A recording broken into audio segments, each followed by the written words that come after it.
दोस्तों फिर से आपका स्वागत है बुकिश ब्रेन में। तो चलिए दोस्तों शुरू करते हैं आज के दिन एक और ही बेहतरीन ऑडियो बुक समरी के साथ, जिस बुक का नाम है बिलीव इन योरसेल्फ, यानी खुद पे भरोसा करने का तरीका। और इस बुक के ऑथर हैं हमारे जाने माने famous author doctor Joseph Murphy. इस ऑडियो बुक समरी को हम चैप्टर बाय चैप्टर जानेंगे। दोस्तों इस बुक को शुरू करने से पहले मैं आप लोगों से एक अनुग्रह करूंगा यार, कि आखिर ये सब जानकारियां मैं आप ही लोगों के लिए बना रहा हूँ, क्योंकि आपकी जिंदगी में कुछ थोड़ा बहुत बदलाव तो होता ही होगा। तो प्लीज यार हमारे चैनल को सब्सक्राइब कर दीजिए। तो चलिए शुरू करते हैं बिना समय गंवाए। सफल कैसे बने, खुद को बेहतर बनाने के लिए कुछ जरूरी टिप्स, अपने सपनों को पूरा करने के लिए इस पावर का यूज करें, खुद पे भरोसा करें, खुद पे बिलीव करें। चैप्टर 1, भरोसा खुद पे रखो ताकत बन जाती है और दूसरों पे रखो कमजोरी बन जाती है। क्या आपका अपने ऊपर से विश्वास उठ गया है? क्या आपने अपने सबकॉन्शियस माइंड पर विश्वास करना छोड़ दिया है क्योंकि वह आपके सपनों को पूरा नहीं कर पा रहा है, या फिर आप अपने सबकॉन्शियस माइंड से सपनों को पूरा कराना ही नहीं चाहते? क्या आप अपने टैलेंट और कैपेबिलिटी का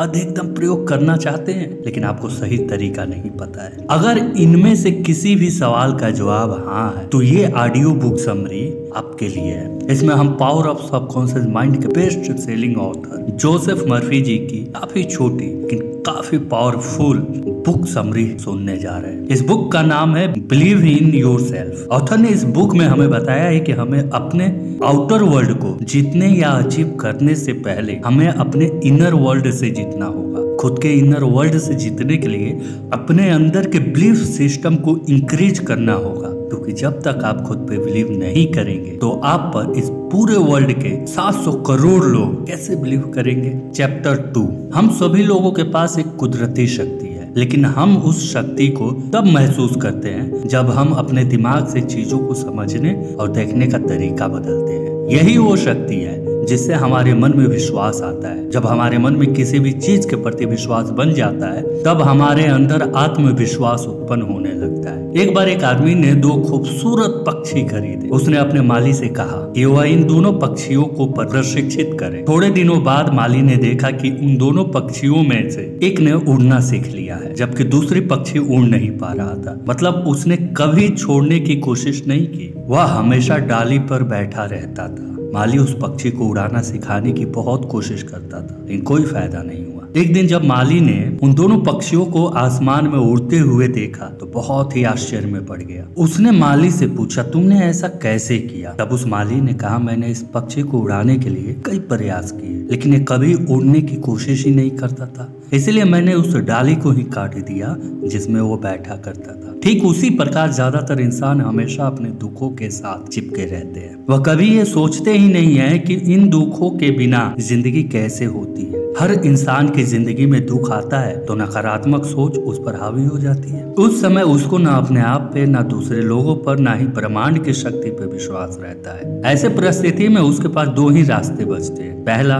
वो अपने मन की बात को मानकर निराश के समंदर में डूबा रहे, और दूसरा, उस दुख को खत्म करने के लिए रास्ता खोजे। अच्छा सोचने से हमारा दिमाग हर समस्या का समाधान खोज ही लेता है। हमारा दिमाग वो शक्ति है जो हर सच्चे झूठे सपने को किसी न किसी तरीके से सच कर ही देता है। फिर जब आप अपने गोल के बारे में पूरी तरह से सोच लेते हैं, मतलब उसके बारे में निश्चित हो जाते हैं, तब आपका दिमाग उस सोचे हुए सपने को सच मान लेता है। जिस चीज को हमारा दिमाग पूरी तरह से एक्सेप्ट कर लेता है वह चीज निश्चित रूप से घटित होती है। अगर आप विश्वास करते हैं कि आप सफल होंगे तो आप निश्चित रूप से सफल होंगे, लेकिन अगर आप विश्वास करते हैं कि आप सफल नहीं होंगे तो यकीन मानिए आपको सफलता ही हाथ नहीं लगेगी। यानी सारा खेल मन के विश्वास का है। अगर किसी जानवर को एक तालाब में डाल दो तो वह तैर कर निकल जाएगा, जबकि अगर आप किसी ऐसे इंसान को तालाब में डाल दो जो तैरना नहीं जानता है तो वह डूब जाएगा। लेकिन ऐसा क्यों? तो ऐसा इसलिए क्योंकि उस जानवर को विश्वास होता है कि वह तैर कर पार हो जाएगा,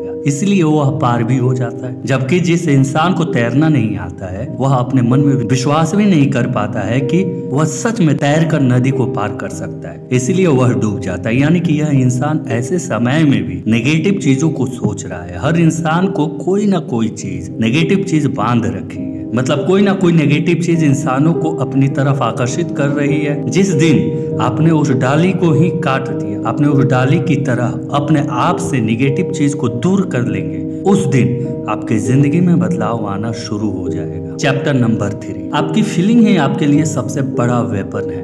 जब आप अपने लाइफ की सबसे बड़ी गोल सेटिंग और उससे विजुलाइज करते हैं, तब आपको वहां पर अपने इमोशन को जोड़ना होगा। ऑथर ने यहाँ भी कुछ चीजें नोटिस की हैं। हमारी फीलिंग्स और इमोशन की बहुत पावर होती है। हम जब अपने डिजायर को इमोशन और फीलिंग से कनेक्ट करते हैं, तब वहां पर बहुत बड़ा रिजल्ट मिलता है। अगर आप ऐसे टारगेट सेट कर ले, आप ऐसे टारगेट सेट कर रहे हैं जो आपको मोटिवेट नहीं करता है, तो आपके लिए वहां पर फीलिंग को लॉन्ग टर्म में कनेक्ट करना चैलेंजिंग लगेगा। लेकिन अगर आप रिजल्ट लाने की एक बर्निंग डिजायर रखते हैं, तो आप नॉर्मली नियमित रूप से एक्शन लेते रहेंगे, अपने डेस्टिनेशन की तरफ आगे बढ़ते रहेंगे। लेकिन उससे पहले आपको अपनी बर्निंग डिजायर के लिए अवेयर रहना होगा। यह तभी संभव है जब आप अपने सबकॉन्शियस माइंड के साथ अपने रिलेशन को स्ट्रॉन्ग बनाएंगे। तो इसे अपने दोस्तों के साथ अवश्य शेयर करें। और आपको दिल से धन्यवाद अपना कीमती समय देने के लिए। दोस्तों, आप लोगों से एक अनुरोध और रिक्वेस्ट है कि प्लीज हमारे चैनल को सब्सक्राइब कर दीजिए। हम आपकी नॉलेज को इंक्रीज ही तो करते हैं, please. Thank you for watching bookish brain. हमारे चैनल को लाइक कर दें, सब्सक्राइब कर दें, कमेंट कर दें।